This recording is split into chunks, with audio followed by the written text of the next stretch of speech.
नमस्कार साथियों, infusion notes के यूट्यूब चैनल पर आपका स्वागत है। एसएससी जीडी की सेकंड शिफ्ट हो चुकी है साथियों। उसमें जो कुछ क्वेश्चन है जो मेरे साथ विद्यार्थियों ने साझा किए हैं वो मैं आपके साथ शेयर कर रहा हूं। वीडियो को पूरा देखिएगा।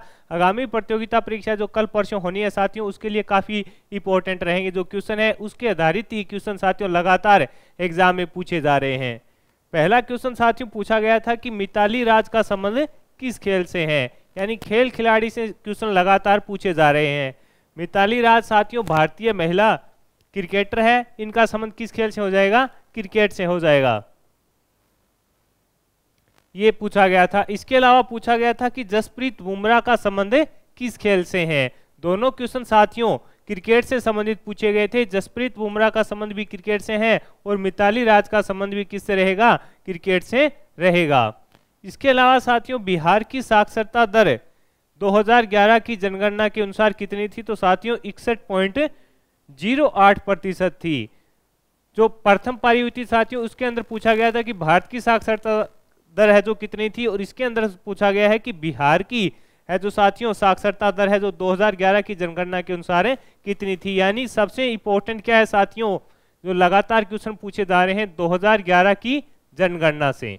2011 की जनगणना व खेल खिलाड़ी, यानी किस खिलाड़ी का संबंध किस खेल से है, इस प्रकार के क्वेश्चन है जो लगातार पूछे जा रहे हैं। 2 या 3 क्वेश्चन साथियों खेल खिलाड़ी से व जनगणना से पूछा जा रहा है। जनगणना से तो साथियों लगभग एक क्वेश्चन प्रत्येक शिफ्ट में अभी तक पूछा गया है। इसके अलावा साथियों पूछा गया है कि राज्यपाल की शपथ से संबंधित अनुच्छेद कौन सा है। एक क्वेश्चन पूछा गया था कि राज्यपाल की शपथ से संबंधित जो अनुच्छेद है वो कौन सा है। तो आंसर होगा 139वां अनुच्छेद है साथियों, वो है जो राज्यपाल को शपथ है उससे संबंधित है। इसके अंदर साथियों जो पहली शिफ्ट हुई थी उसके अंदर भी संविधान से जो मौलिक कर्तव्य थे उससे संबंधित क्वेश्चन पूछे गए थे। यानी अब लगातार संविधान से संबंधित क्वेश्चन पूछे जा रहे हैं। तो अपने को कल के लिए साथियों आगामी शिफ्ट के लिए है जो संविधान को बढ़िया से तैयार करके जाना है। एक पूछा गया था कि संविधान सभा की प्रथम बैठक कब हुई थी। तो प्रथम बैठक साथियों 9 दिसंबर 1946 को हुई थी। कब हुई थी प्रथम बैठक?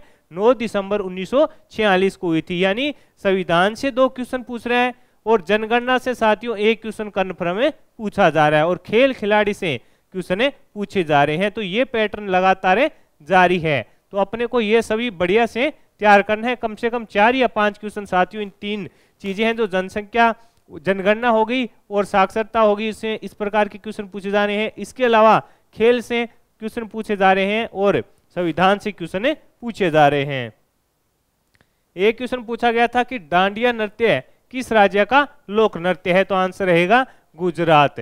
डांडिया नृत्य किस राज्य का लोक नृत्य है। तो आंसर हो जाएगा गुजरात। मैंने आपको पहली शिफ्ट में भी बताया था साथियों की लोक जो नृत्य है उनसे संबंधित क्वेश्चन पूछा जा रहा है और इसके अंदर साथियों गुजरात के बारे में पूछा लिया कि गुजरात का लोक नृत्य कौन सा है। तो लोक नृत्य से संबंधित आगामी प्रतियोगिता है साथियों परीक्षा, उसमें कम से कम एक क्वेश्चन कन्फर्म आपसे पूछा जाएगा। इसके अलावा पूछा है कि रोलेट एक्ट के समय वायसराय कौन थे। जो रोलेट एक्ट आया था उसके समय वायसराय कौन थे। तो आंसर रहेगा लॉर्ड चैम्सफोर्ड थे। कौन थे? लॉर्ड चैम्सफोर्ड साथियों उसके समय है जो वायसराय थे। एक पूछा गया था कि रण उत्सव कहाँ मनाया जाता है। रण उत्सव कहाँ मनाया जाता है। तो आंसर रहेगा गुजरात के अंदर। कहाँ रण उत्सव कहाँ मनाया जाता है। तो गुजरात के अंदर साथियों रण उत्सव मनाया जाता है। हरित क्रांति किस पंचवर्षीय योजना के दौरान आई थी। तो साथियों तीसरी। और जो कल साथियों सेकंड शिफ्ट थी उसके अंदर पूछा गया था कि दूसरी व तीसरी जो पंचवर्षीय योजना है उसका कार्यकाल क्या है। तो लगातार अब पंचवर्षीय योजना से भी संबंधित क्वेश्चन पूछा जा रहा है। हरित क्रांति साथियों ज्यादा रहती है, पूछा जाता है। वर्तमान में किसान आंदोलन भी चल रहा है तो वहां से भी साथियों है जो क्वेश्चन पूछ लिया गया। यानी किसान आंदोलन से संबंधित इसको जोड़कर पूछ लिया भी। हरित क्रांति है जो किस पंचवर्षीय योजना में आई थी। तो तीसरी पंचवर्षीय योजना थी उसके अंदर साथियों है जो हरित क्रांति आई थी। एक क्वेश्चन पूछा गया है कि ई श्रम योजना कब शुरू हुई थी। ई श्रम योजना कब शुरू हुई थी। तो आंसर रहेगा साथियों 2020 के अंदर इसकी शुरुआत की गई थी।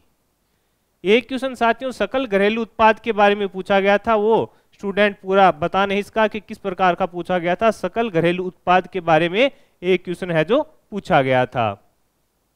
तो ये क्वेश्चन थे साथियों जो जीके के पूछे गए थे, वो मैंने आपके साथ साझा कर दिए। अब अपने हिंदी के देखेंगे कि कौन कौन से क्वेश्चन पूछे गए थे। हिंदी के अंदर साथियों एक मुहावरा पूछा गया था, एक गद्यांश आया था, वो था भ्रष्टाचार पर। किस पर आया था? भ्रष्टाचार पर गद्यांश आया था और एक मुहावरा पूछा गया था। और एक पूछा गया था औपचारिकता का विलोम। औपचारिकता का विलोम क्या हो जाएगा? अनौपचारिकता हो जाएगा। इसके अलावा जिसका कोई शत्रु ना हो, वाक्यांश के लिए एक शब्द पूछा गया था, तो आंसर हो जाएगा अज्ञात शत्रु। यानी वाक्यांश के लिए एक शब्द, विलोम शब्द व पर्यायवाची लगातार साथियों पूछे जा रहे हैं। इनसे दो दो क्वेश्चन है जो पूछे जा रहे हैं। वाक्य शुद्धि से भी साथियों दो क्वेश्चन पूछे गए हैं। वाक्य शुद्धि से दो क्वेश्चन पूछे गए हैं। वाक्य शुद्धि से दो क्वेश्चन और शुद्ध वर्तनी से एक क्वेश्चन पूछा गया है।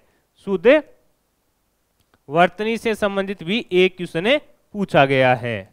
यानी हिंदी में साथियों अपने देखें तो वाक्य शुद्धि, शब्द शुद्धि, शुद्ध वर्तनी और वाक्य शुद्धि से प्रश्न पूछे जा रहे हैं। विलोम शब्द व पर्यायवाची से पूछे जा रहे हैं। एक क्वेश्चन साथियों तत्सम व तद्भाव से पूछा गया है। एक क्वेश्चन तत्सम व तद्भाव से पूछा गया है। इस प्रकार से हिंदी के साथियों क्वेश्चन है जो पूछे गए हैं। अब रीजनिंग का तो वही पैटर्न है साथियों। वर्बल से 16 से 17 क्वेश्चन पूछे गए हैं और नॉन वर्बल से 3 से 4 क्वेश्चन है जो पूछे गए हैं। यानी ज्यादा क्या पूछा जा रहा है? वर्बल रीजनिंग है जो उसके बारे में क्वेश्चन साथियों बताया जाए कि 16 से 17 क्वेश्चन इस शिफ्ट के अंदर पूछे गए थे। कितने? 16 से 17। और नॉन वर्बल से पूछे गए थे 3 से 4 क्वेश्चन। और टोटल साथियों कितने? 20 क्वेश्चन है जो पूछे गए थे। 20% है जो पूछे गए थे। अब अपने बात करें मैथ की कि मैथ के अंदर कौन कौन से क्वेश्चन पूछे गए थे। तो अनुपात समानुपात से एक क्वेश्चन पूछा गया है। अनुपात समानुपात से एक क्वेश्चन पूछा गया है। लाभ हानि से साथियों एक क्वेश्चन पूछा गया है। यानी लाभ हानि और अनुपात समानुपात से साथियों क्वेश्चन पूछे जा रहे हैं। प्रत्येक जो शिफ्ट हुई है साथियों, लाभ हानि से एक क्वेश्चन कन्फर्म प्रत्येक शिफ्ट के अंदर पूछा गया है। इसके अलावा साथियों प्रतिशत है, उससे भी एक क्वेश्चन पूछा गया है। समय कार्य से दो क्वेश्चन इस शिफ्ट के अंदर पूछे गए हैं। समय कार्य से संबंधित इस शिफ्ट के अंदर दो क्वेश्चन है जो साथियों पूछे गए हैं। इसके अलावा साथियों औसत के दो क्वेश्चन पूछे गए हैं। और इसके अंदर साथियों अब की बार है जो सरल ब्याज का एक क्वेश्चन पूछा गया। सरल ब्याज का एक क्वेश्चन पूछा गया है और एक क्वेश्चन साथियों चक्रवर्ती ब्याज का भी पूछा गया है। यानी ब्याज से संबंधित कितने क्वेश्चन हो गए? दो क्वेश्चन पूछे गए हैं। पिछली जो शिफ्ट हुई थी साथियों उसके अंदर सरल ब्याज का क्वेश्चन पूछा गया था, चक्रवर्ती ब्याज का नहीं पूछा गया था। लेकिन इस बार बताया जा रहा है कि चक्रवर्ती ब्याज से संबंधित भी एक क्वेश्चन पूछा गया है। तो साथियों इस प्रकार था मैथ का पैटर्न। यानी अब अपने को कल क्या पढ़ के जाना है? आगामी शिफ्ट के अंदर साथियों खेल खिलाड़ी इंपॉर्टेंट रहेगा और संविधान को बढ़िया से पढ़ के जाना है। इसके अलावा साथियों जो जनगणना 2011 की है उसमें से कन्फर्म एक क्वेश्चन आपसे पूछा जाएगा। इसके अलावा साथियों जो लोक नृत्य हैं उनके बारे में एक क्वेश्चन पूछा जाएगा। और हरित क्रांति के साथियों जो योजनाएं हैं, पंचवर्षीय योजना, उसमें जो विशेष चीजें हैं वो पूछी जा रही है। तो हरित क्रांति को भी अपने को देखना है और उसके अंदर पंचवर्षीय योजना है उसके बारे में भी पढ़ के जाना है। और खेल खिलाड़ी तो मैंने बता दिया कन्फर्म एक क्वेश्चन पूछा जाएगा। तो साथियों ये थी सेकंड शिफ्ट। इसके अंदर जो महत्वपूर्ण क्वेश्चन थे जो विद्यार्थियों ने साझा किए वो मैंने आपके साथ शेयर कर दिए। जुड़े रहिएगा इनफ्यूजन नोट्स से। जैसे ही कोई शिफ्ट होगी साथियों जितने ही महत्वपूर्ण क्वेश्चन विद्यार्थी साझा करेंगे मैं वो आपके साथ शेयर कर दूंगा। धन्यवाद।